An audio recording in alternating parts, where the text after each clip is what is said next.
Thank you all for joining. I am Ryan Costello with the National Iranian American Council, which is hosting this space. Negotiations in Oman. Can Trump and Iran strike a deal?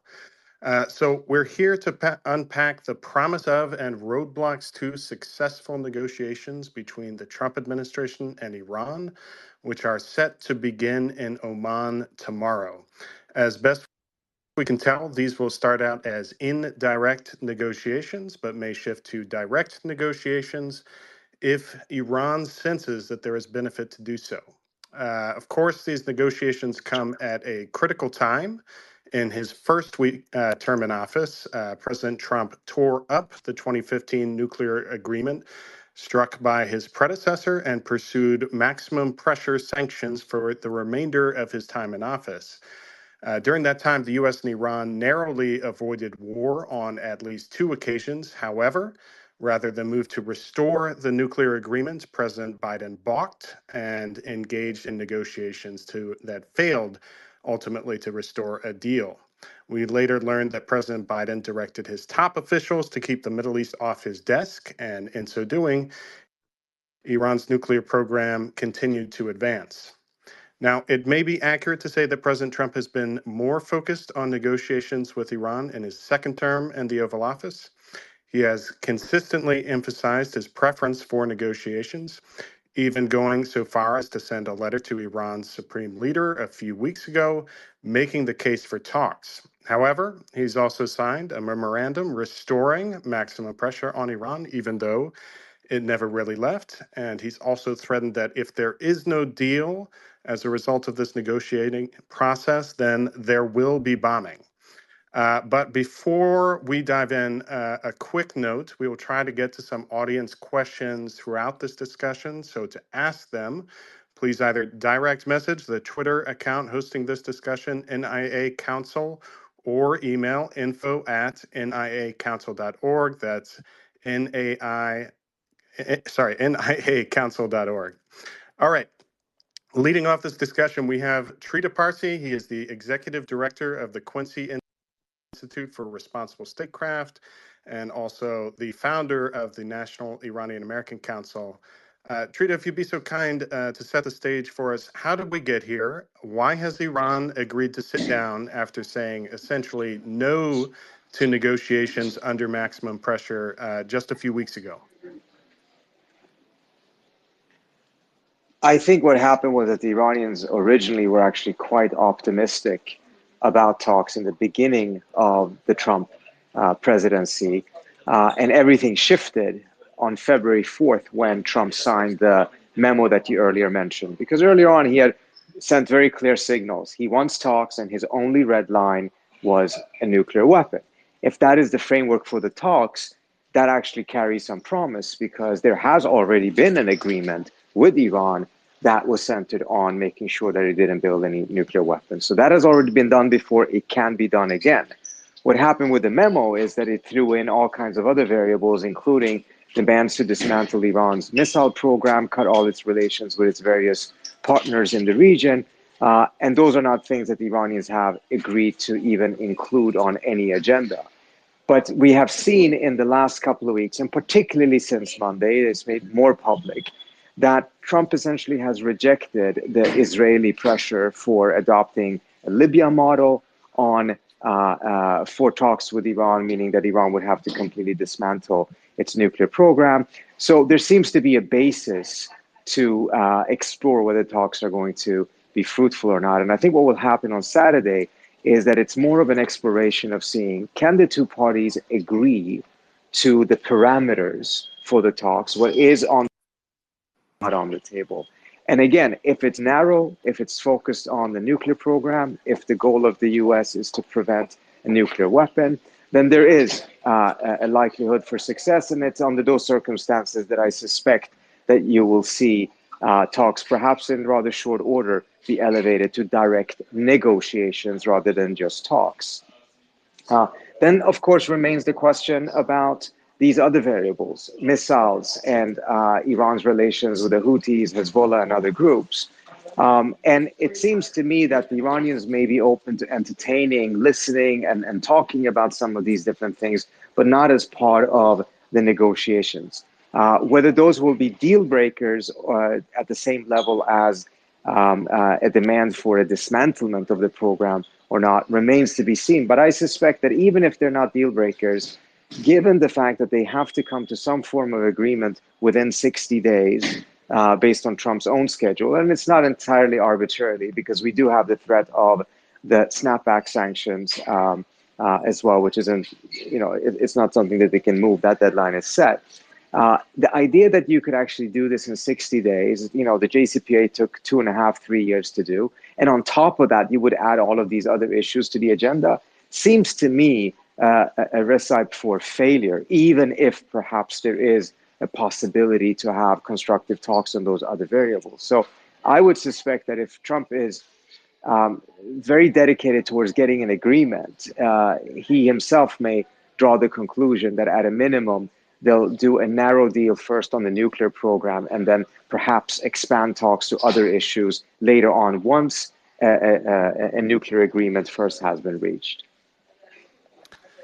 Very interesting. So, to summarize a little bit, if the focus is narrow and related to ensuring Iran does not ultimately possess a nuclear weapon, then progress can potentially be made. But if there are some expansive goals for these negotiations, including demands for full dismantlements, like we saw come from National Security Advisor Michael Waltz, if there's an effort to bring in Iran's missile program, particularly in the 60-day timeline, that could ultimately spur the parties away from negotiations, and perhaps we could see a breakdown.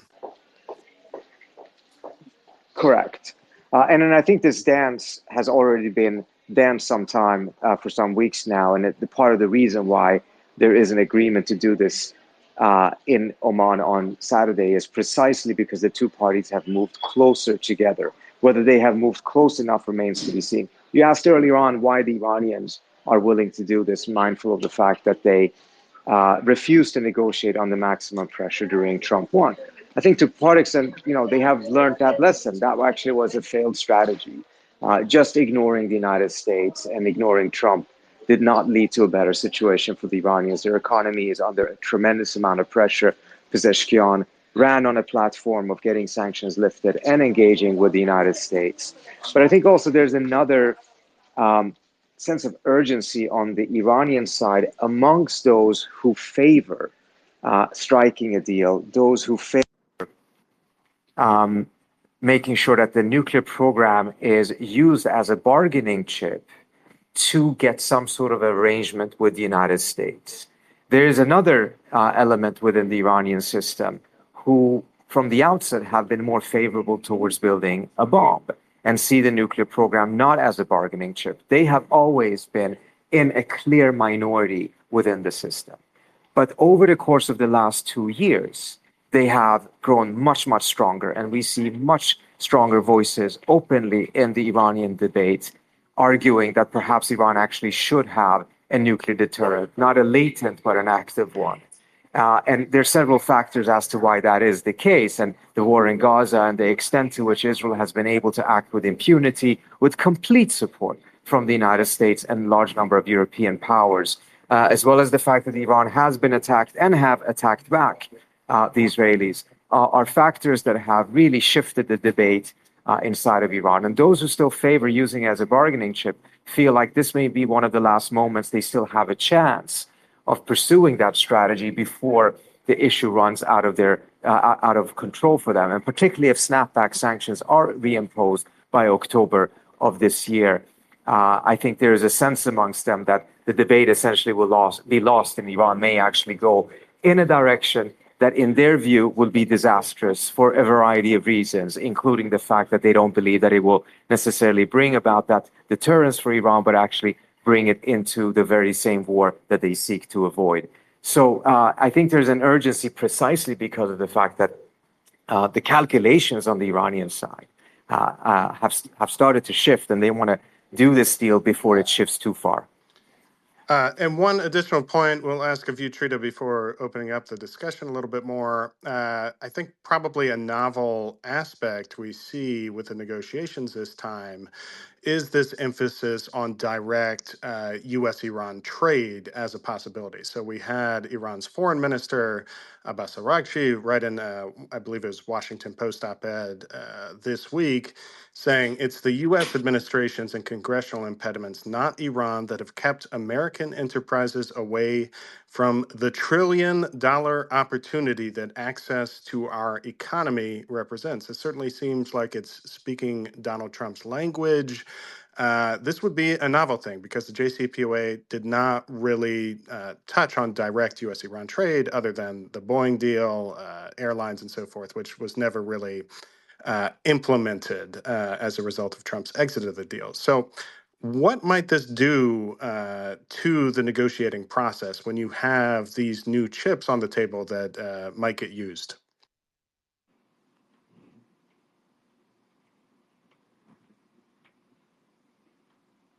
And Trita, you're on mute right now.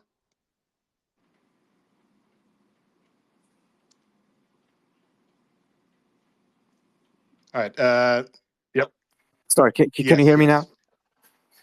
Yes. Yes. Yeah, sorry about that. Yeah, so what I was saying is that you're absolutely right. This is really a very significant development on the Iranian side. 10 years ago, when the JCPOA was struck, and the years prior to that, the Iranians were not really pushing for primary sanctions relief. The Obama administration had no interest in pursuing that either. They wanted to keep this strictly as a nuclear deal. They did not want to be accused of trying to use it for economic purposes.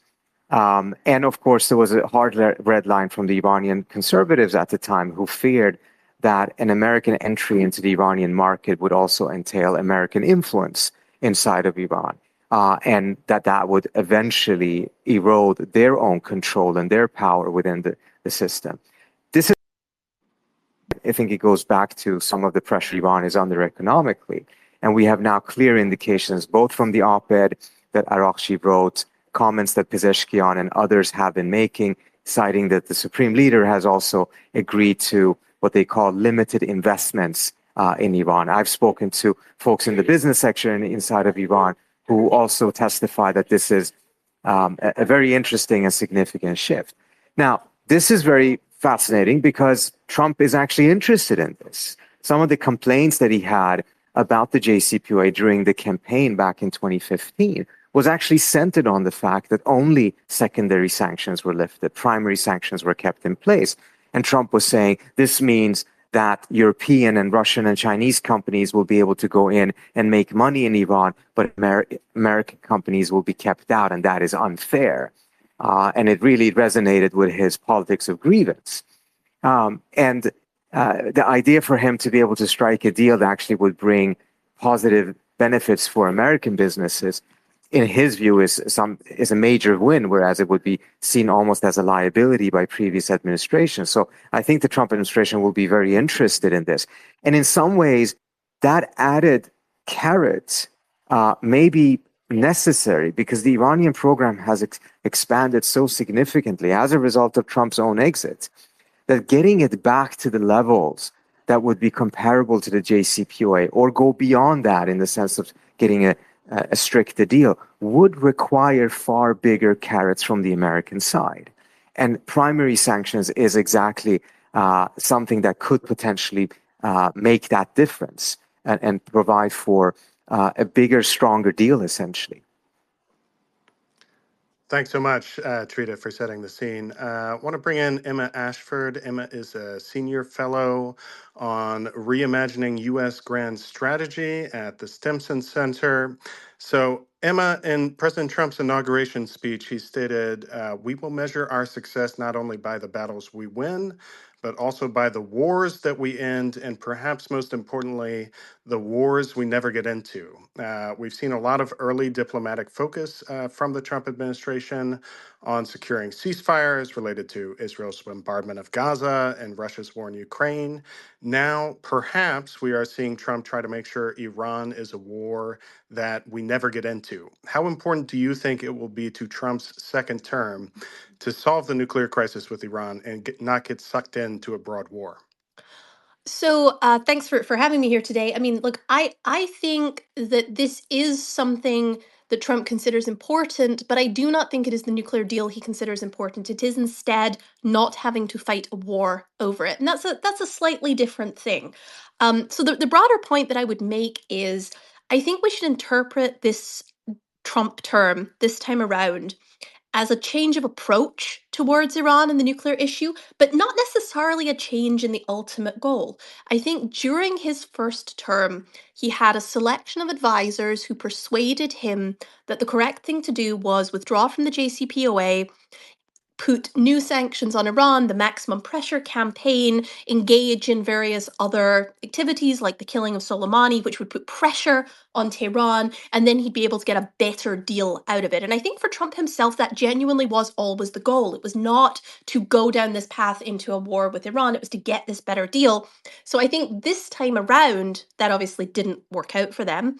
I think this time around, the administration is much keener on trying the negotiation version of this first, right? That they think they can get the Iranians to talk, and so they're actually going to try this approach. But I mean, I think there's also a lot of caution to be had here, right? That importance of personnel from the first time around. The personnel is slightly more friendly to this approach this time, but not necessarily everyone inside the administration. Steve Witkoff, who is perhaps the most amenable to these talks, is massively overleveraged. He's also doing the Israel-Gaza talks. He's doing the Russia-Ukraine talks. And so, I do think that there is a lot still to play out here. But again, I think avoiding a war and getting to a deal is something Donald Trump would be very keen to do. It's the question of whether it's actually achievable in practice. Thanks so much. And speaking to something that we've seen, these different camps within the Trump administration. In the first term, it was, roughly Trump and then a bunch of people wanting to pick a fight with Iran, undermine the deal, order the Soleimani assassination, and perhaps, bomb Iran's nuclear facilities. That's changed a little bit. There's now kind of dueling camps, one perhaps a bit more pro-engagement, wanting to test negotiations, and then another reflecting Benjamin Netanyahu's very strident call for the Libya model and so forth. So want to bring in John Hoffman. He is a research fellow handling defense and foreign policy at the Cato Institute. So we did see this Benjamin Netanyahu visit to the White House. I think it seems like he came in wanting to discuss tariffs and maybe get a win. He didn't get that, and he got briefed up on the Trump administration's approach toward Iran and didn't seem particularly happy about what he heard. There seems to be at least some divergence between Netanyahu's call for, full dismantlement, Libya model, exploding Iran's nuclear facilities, I think he said recently in an interview, and what Donald Trump said in that press conference, which was essentially that his sole requirement is that Iran not possess a nuclear weapon, and not just so we're going to negotiate, we're going to do so directly, which is a bit beyond what the Iranians have signaled that they're comfortable with. But John, so you've written about how American interests have diverged from Israeli interests in a lot of cases, including on Iran's nuclear program. Do you think that Israel could emerge as a spoiler in these negotiations? And if so, how would you recommend President Trump handle Netanyahu on the Iran nuclear file? Thank you for having me, Ryan, and thank you to NIAC for hosting this. So after the meeting on Monday, which was filled with a lot of weird, quirky jabs by Trump, that, in my opinion, should be interpreted as not just the tariffs, but Netanyahu coming and pushing for this full Libya model, this idea that Iran will give up the entirety of its nuclear program, which is really detached from any semblance of reality. And I think that's deliberate. I think, Netanyahu is pushing for a deal that he knows will never come to fruition because he favors the military approach. If you include the current Trump administration, the past 6 U.S. administrations have been pressured by Netanyahu to go to war with Iran, and namely, to lead the charge. And what we've seen post October 7th in the war on Gaza is Netanyahu welcoming, if not outright provoking, escalation with Iran, knowing that it has the unconditional support of the United States. So I certainly think Israel can be a spoiler here, but everything will really come down to the meeting on Saturday. You have these competing camps within the administration, as previous speakers noted. The more Mike Waltz, Marco Rubio, hawkish neocons, and then those who are more skeptical of U.S. military force, the J.D. Vance, other officials at the Pentagon, Elbridge Colby. But I think the old adage that personnel is policy might be a little too far of a stretch for this administration. Everything really does stem from just one man, which is concerning for a number of other reasons. But everything, I think, will really come down to this Saturday, because if the United States goes in and pushes for this Libya model, which Iran will never accept, they're up to 60% enrichment. You can't undo the research and development advances. Any deal that is going to be reached between Tehran and Washington is going to be considerably different than the JCPOA, because of this technological know-how that Iran now has. So if the United States goes in with maximalist aims that Israel is pushing, then this might be dead on arrival. If there was a report earlier today, I think by Barack Ravid, saying that some in Washington and Iran are also trying to push for this interim deal. I think that's also kind of risky too, because if the United States is able to seal a more comprehensive deal with Tehran that would in certain ways box out Israel, but if they do this interim deal, and as you see escalation continuing to happen across the region in Lebanon, Syria, Gaza, Yemen in particular, then an interim deal whereby the wheels continue to grind really slowly, that provides, I would say, Israel or any other actor really to inflame the situation even further. Thanks so much, John. And want to bring in next Sina Azodi, professor with the Elliott School of International Affairs at George Washington University, and a longtime expert on Iran and its nuclear program. Sina, so we've seen President Trump say there will be a deal or there will be bombing. What do you make of these threats by President Trump to essentially bomb Iran's nuclear program, at least if there's no deal, perhaps as soon as this summer? Would bombing Iran's nuclear program eliminate the threat of Iranian weaponization or not? Ryan, thank you. It's good to be with you, and it's good to see my friends here. Look, I think this is classic Donald Trump tactic of strong arming countries to negotiate. I don't believe that Trump himself is interested in starting a war, and other people have already pointed out. My concern is the people around him who have been pushing for this for years.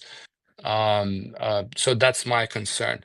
Now, if the question is whether the US can bomb Iranian nuclear facilities, oh, yes, absolutely, they can. But in the game of chess, the other side always gets a turn too. So Iranians can always rebuild everything that they have. They have the institutional knowledge, they have the industrial capacity to rebuild everything. Look, if you know how to make a car, it doesn't matter how many times you crash it or somebody steals your car, you can always rebuild the exact same thing. You have to keep in mind that you cannot bomb the knowledge out of the brains of Iranians. So it's already there. A military option would have been effective perhaps in 2000 or 2001, but that ship, in my opinion, has sailed. So if the US decides to bomb Iranian nuclear facilities, it can destroy them, but Iranians can rebuild everything, and this time they will have every incentive to go for the bomb. And they have that technology. They have refined their technology. They know how to make the bomb. I think the U.S. would not do itself a favor by attacking Iranian nuclear facilities. That's my take. Yeah. So, yeah, adding a little bit to that, we had the Director of National Intelligence in the United States, I believe it was last month, basically signal, Iran is not actively pursuing a nuclear weapon right now. In fact, the Supreme Leader paused Iran's weaponization efforts to the extent there were weaponization efforts back in 2003, and thus has not reauthorized them. Now, we've also seen statements from Iranian figures saying that essentially our position on the nuclear question, we don't want nuclear weapons right now, but if bombed, that would force us to reconsider. So Negar Mortazavi is also with us. She is a senior fellow with the Center for International Policy and also the host of the Iran podcast. Negar, I want to get your take on this question, which is how is Iran's political leadership reacting to this dual track approach from the Trump administration, where on the one hand you have Trump coming out and saying, my preference is for negotiations. I really want a deal. I want Iran to prosper, which is something Trump has said on several occasions. You don't actually typically hear that from a U.S. president. But on the other hand, if there's not a deal, there will be bombing, and it's going to be worse than Iran has ever seen. Iran, has agreed to these indirect negotiations, but had previously ruled out negotiations. Negar, could you break down essentially how Iran is approaching this? Sure. Thanks, Ryan. Thanks for having me. Thanks for hosting, and great to be on here with everyone else, Emma, Sina, Trita, and John. I think the Iranians, and maybe most of us, were genuinely confused about what Trump wants. Trump, as in not just Donald Trump, but also the administration. Looking at the first Trump term and then also at the beginning of the second term, I would say President Trump's rhetoric has been very consistent on what he wants with Iran. He wants a nuclear peace deal, as he said. The only description he's given is that he wants it to be verifiable and that they can't have nuclear bombs. And that is a very acceptable framework for Tehran, it was basically the framework of the JCPOA. They've been saying publicly there's a fatwa, it's state policy, that they want their nuclear program to remain civilian and not weaponized. But if we look at Donald Trump's, first term, maximum pressure, but then also in this term, his actions, it contradicts that. So he entered the White House and then immediately he signs, not soon after, he signs this memorandum of maximum pressure, essentially sort of reminding U.S. agencies of maximum pressure, which didn't go away under President Biden, to be clear, but sort of re-strengthening maximum pressure. And he started imposing sanctions on Iran also as a result of that. In fact, just one came out this week, a new round of sanctions by the U.S. Treasury on Iran. So when you look at the rhetoric of the president and the action coming from the White House, there's a contradiction. And then there's also contradiction in rhetoric from the officials. So someone like National Security Advisor Mike Waltz says it's a total dismantlement. He's pushing for a dismantlement of the Iran nuclear program, whereas the president isn't saying that, and now his special envoy Witkoff. So all of this viewed from Tehran, I think, has brought confusion. They decided to set their position and policy to not negotiating under pressure, not negotiating under threat, and then comes the Donald Trump letter. So President Trump sends a direct letter to Iran's supreme leader. And apparently in that letter, as it's been reported, the contents, again, the framework is the same, that you can't have nuclear weapons. And then we hear that long interview from Steve Witkoff and Tucker Carlson, which reiterates the same position from the president. And talks are announced in Oman with the help of this longtime mediator that both sides trust very much, especially the Iranians. This space was downloaded via spacesdown.com. Visit to download your spaces today. Another signal was that when the letter was sent from President Trump, he gave it to a UAE senior official, a top UAE diplomat, but the Iranians sent their response back via the Omanis, signaling that they trust that mediator more. So I think this.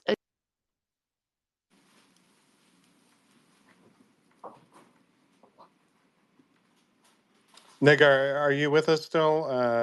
Your audio may have cut out.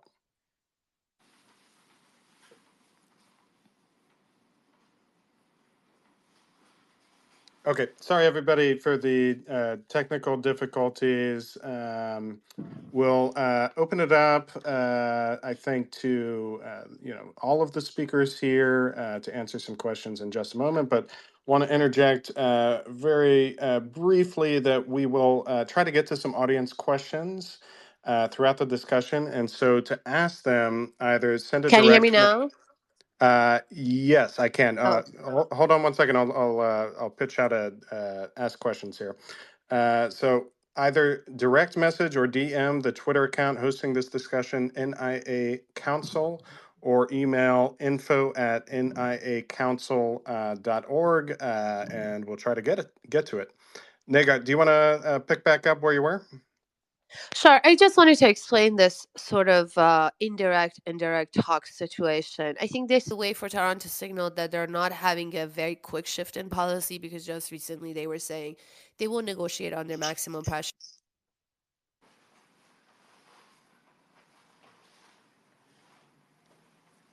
All right. Sorry, we lost you there. The last thing we heard was they won't negotiate under maximum pressure. I think, probably, the combination of different factors of President Trump personally appealing with his letter, and the tenor of Steve Witkoff's interview on Tucker Carlson appears to have shifted the balance in Tehran in favor of testing this offer to negotiate and so forth. So let's open it up a little bit more broadly. This is for, I think, anybody, any of our speakers here who want to handle this one, but want to emphasize what are the biggest hurdles to successful negotiations between Trump and Iran, and how can they be overcome? Who wants to tackle that one first? Let me jump in just for a moment. It's not directly a hurdle, but I do think something that has come out in some of the previous comments, but is really worth noting, is how much the regional context has changed since the last time that Trump tried to negotiate with the Iranians or tried to compel the Iranians. You go back to his last term, and you have not just, the Israeli government trying to pressure Trump to get rid of the JCPOA, apply more pressure, but you have the Saudis, the Emiratis, and others.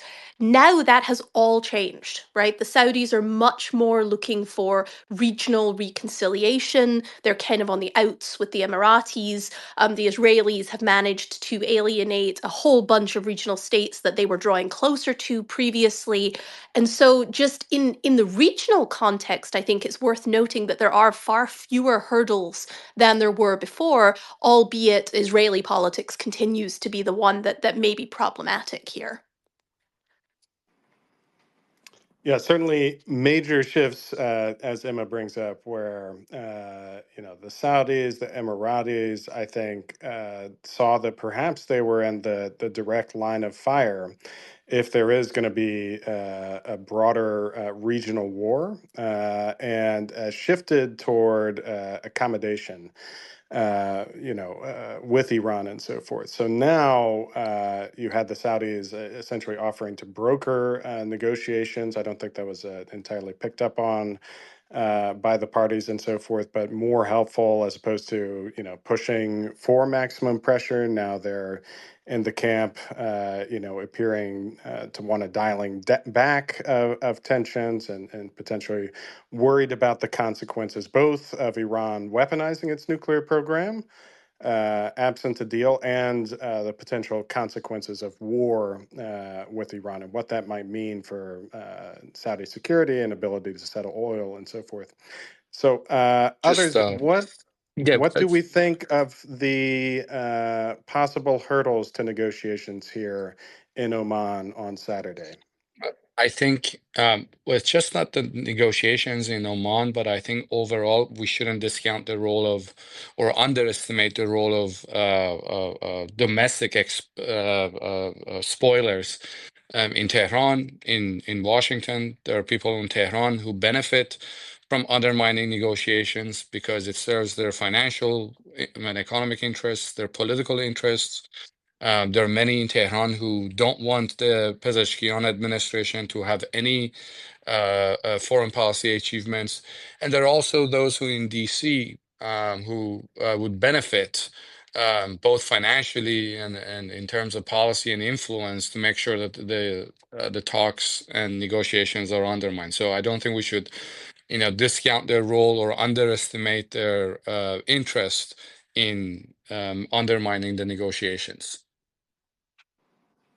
If I could also jump in here, Ryan, I think obviously one of the biggest hurdles and something that I've heard from a lot of people in the administration is the extent to which Israel is pushing this strike on Tehran. I think it's just really important to hammer home that Netanyahu has pushed for this since the 90s. This is the individual who testified before Congress in 2002 saying that if you just take out Saddam Hussein, the Middle East will finally know peace. There's been this notion over the past 18 months of the war in Gaza that Iran and its regional partners are on the back foot. Now is the time to go for the head of the snake. This obviously, plays very well among the more hawkish constituencies within Washington. But I think it, from an American perspective, and I think there are many within the administration who recognize just how disastrous military action would be against Tehran. Sina already pointed out that if you go after the nuclear program, you're very unlikely to eliminate the program within a first strike. You're going to incentivize Tehran to make a sprint for the bomb. And any further U.S. military action taken against Iran in particular, but escalation on the Houthi front or elsewhere. There was a really good report in the New York Times by Ed Wong showing how this is draining American stockpiles of critical weapon systems. And these are needed, in places like Taiwan and elsewhere. So any further escalation on any of these fronts, whether it's done by the United States or Israel, will put the United States in a very difficult position.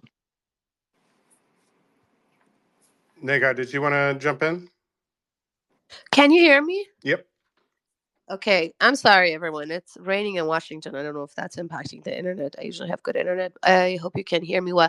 I just wanted to quickly point on the indirect versus direct talks, and that's just sort of a slow shift in policy from Tehran saying we're not going to negotiate under maximum pressure. And so why are you going to negotiations? Well, we're not going to negotiations. We're going to indirect talks with our Omani friends.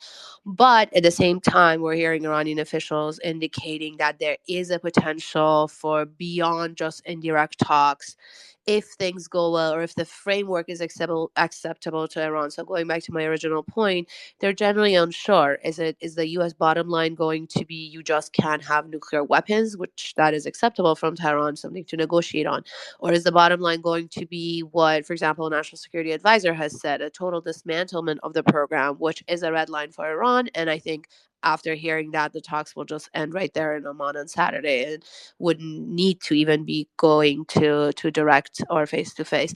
And a few other points I wanted to mention coming from Tehran is that officials are now indicating that Abbas Araghchi, the foreign minister who will be leading the delegation, has full authority to go into these talks, which shows that the sort of the seniority, but also the enablement of him as a negotiator versus Steve Witkoff, who is maybe not at the same level seen from Tehran. That's also been a very big discussion. Is Steve Witkoff at the same level as the foreign minister? Should it be Marco Rubio? Should it be someone else? But his seniority, as far as his closeness to the president in the Trump world, in the form of this administration, which is different from any other U.S. administration, I think both sides are going in with sort of matching seniority and authority to get to these talks. And then two other important points that are coming from the region. We just heard this week Iraqi militias have indicated that they would sort of integrate into the central army, and also Hezbollah has indicated that they're ready to talk about disarmament if Israel pulls out of southern Lebanon.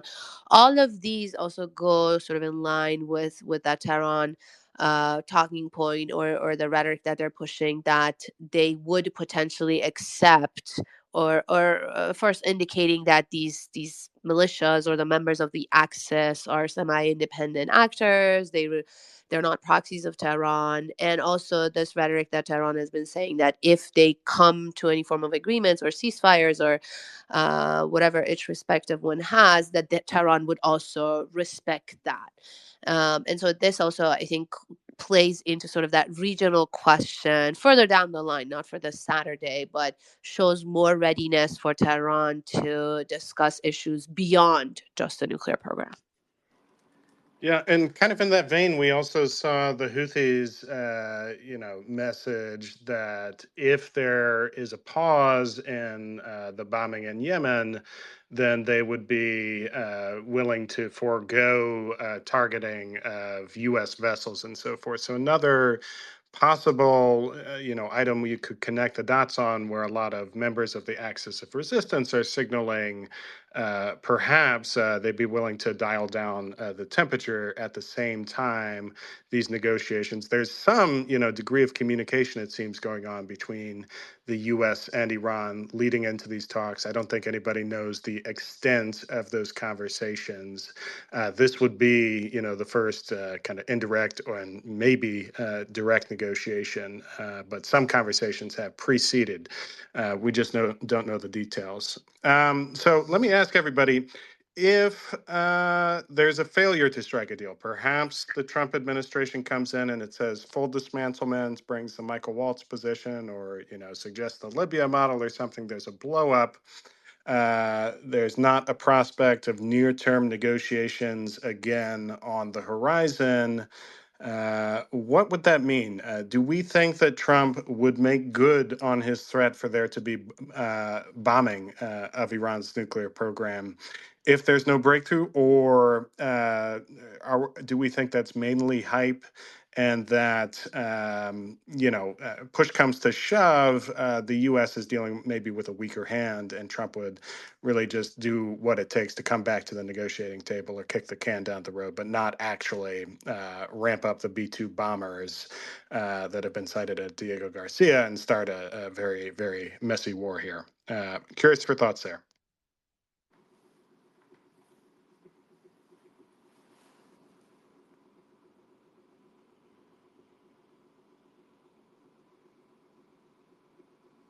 If nobody's Well, taking it up, go ahead. Emma, go ahead. Oh, sure. Yes. No, I mean, look, I was going to say, I mean, I think one of the things with this president is that you really can't be sure. And my sense is that, much as the failure of negotiations over Ukraine and Russia might end up actually empowering, anti-Russia hawks here in Washington, the failure to find any sort of agreement on the Iranian nuclear issue could end up empowering the folks here in Washington who actually do want to move ahead with those military strikes, or at least want to enable the Israelis to do them. Again, we saw in the first term President Trump signing off on a number of strikes of different kinds, including one that was authorized and then was pulled back and prevented after apparently Tucker Carlson called him and persuaded him not to go ahead with it. But so we've seen that the president can be persuadable, and I would, if I were in Tehran, I would be concerned that the overreaction to not getting a deal might be worse than the alternatives. So, I mean, again, I think there is scope for a deal here, but I would definitely not take the possibility of the use of force off the table. Sina, did you want to add on there? Yeah, I mean, I'm just following up on what Emma said. My concern is that yes, it is true that Trump is not interested in military strikes or even further deploying troops. I don't think so, but I think that if there is no deal, the U.S. could give the green light to the Israelis, who would go after the Iranian nuclear program, which would mean that the United States will be dragged into a war with Iran. No administration in DC would be able to stay out of a fight if Israel and Iran are engaged in a conflict. That's my concern. And Israelis have for years been trying to persuade the United States to go after the Iranian nuclear program. So if the Israelis decide to take a unilateral action to go after the nuclear program, the Trump administration would not have any other choice but to join the fight. So that's my concern. All right, one additional question I want to get to. This is probably primarily for Negar and Sina. Is what do we know about opinion in Iran and how this round of negotiations is potentially being perceived? So, Iran is a nation of roughly 90 million, and in 2015, we saw a lot of Iranians celebrate the striking of the 2015 deal, including in the street. But in subsequent years, there have also been a lot of hardships endured by Iranians, including, brutal crackdowns on protests that left hundreds of people killed on multiple occasions, including the 2022 Woman Life Freedom movement. However, we also did see the election by, I think, a plurality of Iranians, of Masoud Pezeshkian, staking out, the need for kind of internal moderation and sanctions relief. So, what do we know about opinion in Iran entering these talks, and how Iranians are approaching this, kind of weighty matter of war and peace? I can take it at that, Ryan. I think there isn't one single opinion, obviously, and I would say the society is very polarized, and potentially also after rounds and rounds of protests, the regime is dealing with a very serious legitimacy crisis. So when you look at the domestic space and the very radical slogans you hear on the street, and just sort of the resentment and the opposition in the population to the status quo. Now, what does that exactly mean? It translates into many things, but just to simplify here, I would say the state of the economy, the dire state of the economy, is something everyone agrees that it's bad. You heard it in the presidential debates where everyone was basically criticizing the economy, the state of the economy, and also sanctions.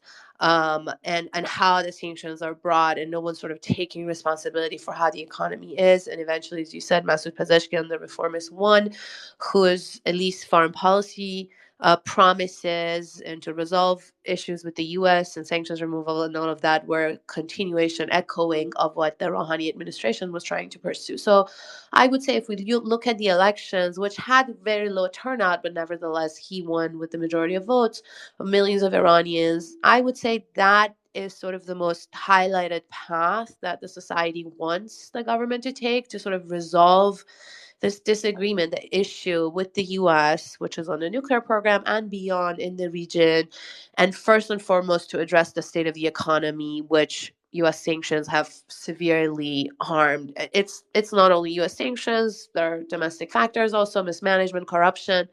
But U.S. sanctions play a very, very key role in the current state of the Iranian economy, and that has hurt the life of average Iranians, working class, middle class. So, and I would just say, just to compare to how life is in Iran, just to give a sense, when news of negotiations, potential negotiations break, anything positive would help the Iranian currency value go up by a bit, 5% or something.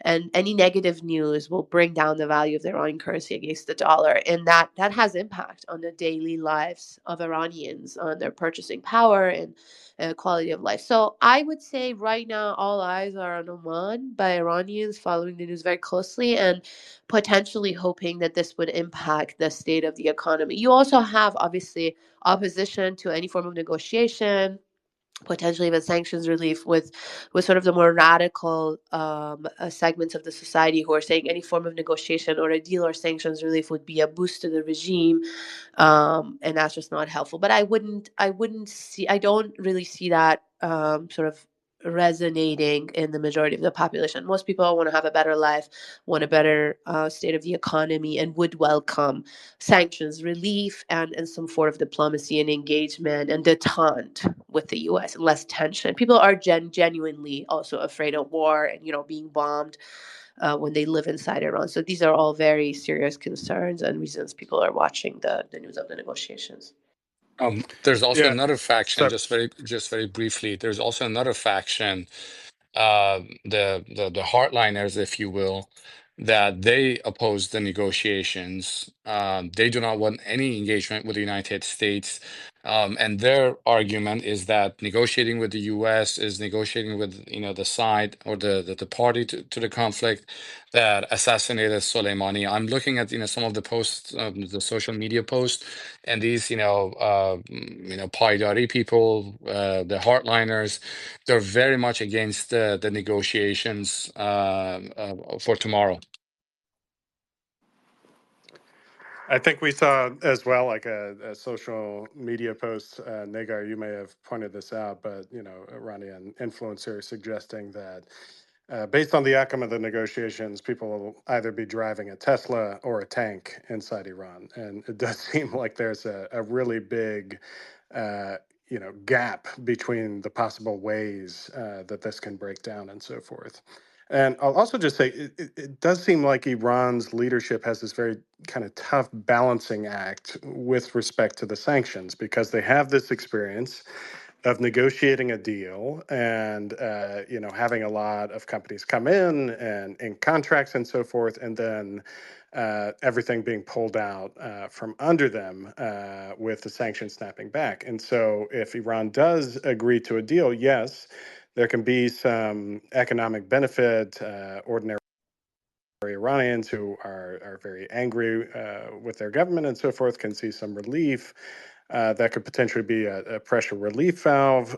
However, it also makes the Iranian economy much more vulnerable to snapback and so forth. And those sanction shocks of reimposition are almost more concerning and more damaging than actually just kind of muddling through under the sanctions and so forth. So I think that's a very interesting thing to watch and definitely impacts Iran's calculations on these negotiations. We do have a couple of questions from the audience, so thank you to those who have sent those in. I will pull one up here.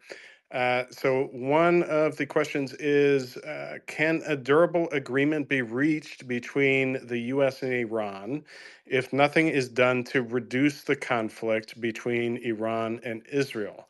What would convince Israel not to sabotage a deal, either during negotiations or after it is agreed to? I think this is, a very big question.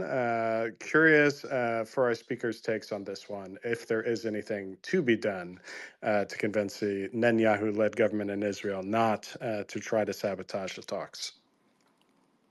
Yeah, I could weigh in on this. I think the best way to avoid Netanyahu sabotaging the talks is to try and make a deal with Iran relatively quickly. The longer that this drags out, the more Israel's maximalist ambitions, whether it be in the occupied Palestinian territories or the region writ large, the more this has a chance of derailing any attempt at diplomacy. So if I was Trump, I would see that my back is up against the wall. I have limited time here because I don't see Netanyahu publicly bucking Trump if Trump is able to seal a relatively comprehensive deal with Tehran. I could see Netanyahu trying to subvert American attempts at diplomacy if this drags out or if there's an interim deal or something like that. But Netanyahu would be relatively boxed in if Trump himself, is able to seal a relatively comprehensive deal because Netanyahu would have to then publicly rebuke Donald Trump.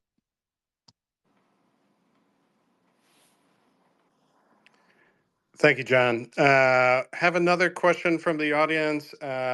So this is, how would a military conflict between Iran and the U.S. play out? would it be limited to nuclear sites, or would it include military and energy infrastructures? Are there any speculations? Who wants to handle that one? I mean, this is going to be pure speculation, but I think if you're going after the nuclear sites, you would also have to go after the air defenses. If you're taking out the air defenses, maybe there would be a need to go after the air bases to suppress any potential response from the Iranian Air Force.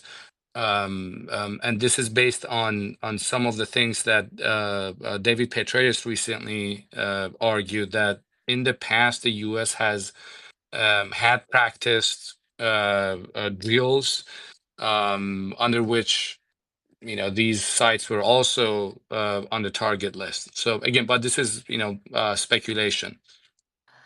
Yeah, let me just add to that I mean, I think this is genuinely speculation pushing past, what is certainly what has been discussed at the moment in public, which is to say, the idea that the US might back the Israelis if they were to go ahead with some sort of strike. That seems to be, if talks fail, that does seem to be the most likely of the options, in which case this would be almost certainly focused primarily on the nuclear sites, although as Sina notes, air defenses play a role there, and the US would probably play a role somewhere in the background with refueling and things like that, potentially a few of the heavier munitions. But I think it is very premature to talk about anything broader than that, because I think that genuinely is all that has been discussed at the moment.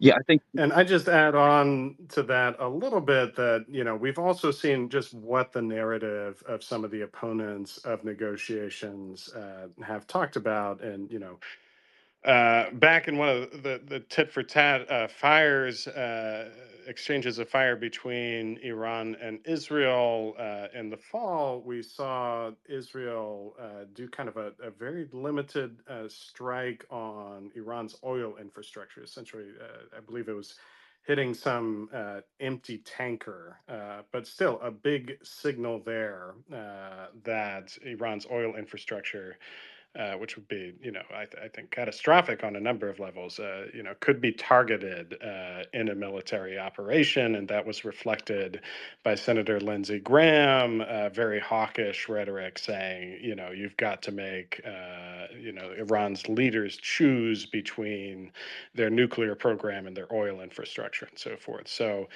we don't know exactly, what the scope of military strikes would be, but certainly the nuclear program, a lot of air defense systems, potentially civilian infrastructure as well. And Iran has signaled that they would retaliate very, very strongly. And you even saw this under maximum pressure when their oil came off the market with the crushing sanctions being imposed.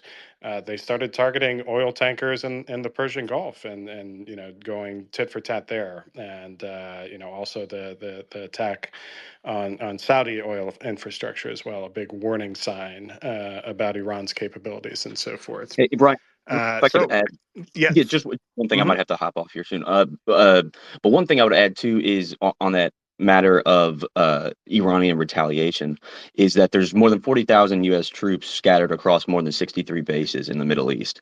So I think if Iran came to view these attacks, which I think they would, as existential, then you could imagine a scenario in which their partners across the region, many of whom have been damaged and degraded, but are still very much capable, you could see them turning then to more attacks on U.S. troops, especially given that over the past 18 months, it's kind of weaned off in recent months, but there's been over 180 attacks on U.S. troops, 5 U.S. casualties in the region since October 7th in the war in Gaza. Ryan, can I also add something? Sure. Yeah. Yeah. So basically, to tie in what you said, and also John, the rhetoric we're hearing in Tehran, sort of the military rhetoric, is yes, they're going for negotiations, but they're also prepared for attacks. They're taking the military option very seriously, and if that does happen, the reading or the analysis is that they have to retaliate hard, basically to escalate in order to, what they think, make Donald Trump back off, because their understanding is that U.S. doesn't want an all-out war with Iran. They don't want an invasion of Iraq, Afghanistan format of war, and they're hoping that it would be something surgical, just a few strikes. And so if they escalate against, as John also was saying, all these U.S. forces across the region, that would make the U.S. back off. So they're prepared for a potential attack and then to escalate after. That's one point. And the other one, as John was saying, these U.S. Bases and troops across the region, the Iranians have been going around. They're doing shuttle diplomacy with their neighbors, especially the Gulfies, and warning them that if we do get attacked by the U.S. from any of these bases off of your lands, will be coming after you. And we also see these very public sort of signaling from the Gulf states saying that they're not going to allow that. And also to Emma's earlier point about the Saudis, the UAE, but mainly the Saudis not being a spoiler in U.S.-Iran talks as they were under Obama, and the Iran-Saudi agreement still standing, that all of these are sort of the shifts in the dynamic in the region, but also internally in Iran. All right, thanks, Negar. And I think we're going to wrap it there. So we've got some big negotiations underway tomorrow with Steve Witkoff and Abbas Araghchi leading their respective delegations. I think a lot of our speakers today focused in on, what are the positions here? Are they maximalist positions, or is there an effort to find common ground? If there is an effort to find common ground, we could see a deal come together relatively quickly, perhaps even in the 60-day timeline that President Trump has set out. However, we can't really take President Trump's threats as just threats. There could be a really dramatic escalation if we do see the negotiating process break down. And that could lead to a number of consequences, and including ensnaring the U.S. in a very bloody regional war that could consume the Trump presidency. So I want to thank all of our speakers, Emma Ashford, John Hoffman, Sina Azodi, Negar Mortazavi, and Trita Parsi for joining us today. This is Ryan Costello with the National Iranian American Council. I want to thank all of you for joining. We do have some key resources that we'll be continuously updating throughout the course of any negotiation, or in the event of negotiations breaking down. We do have a Trump-Iran diplomacy tracker where you can go back and follow all the key quotes, try to piece together, how this diplomatic process is shaping up and will shape up. We also have Iran Unfiltered, which translates a lot of news from inside Iran into English, putting out that on a weekly basis. Also, our human rights tracker detailing various human rights crises and issues facing the Iranian people, which is put out on a regular basis as well. So you can find all that on our website. Again, thanks for joining, and we'll talk to you soon. Bye-bye. This space was downloaded via spacesdown.com. Visit to download your spaces today.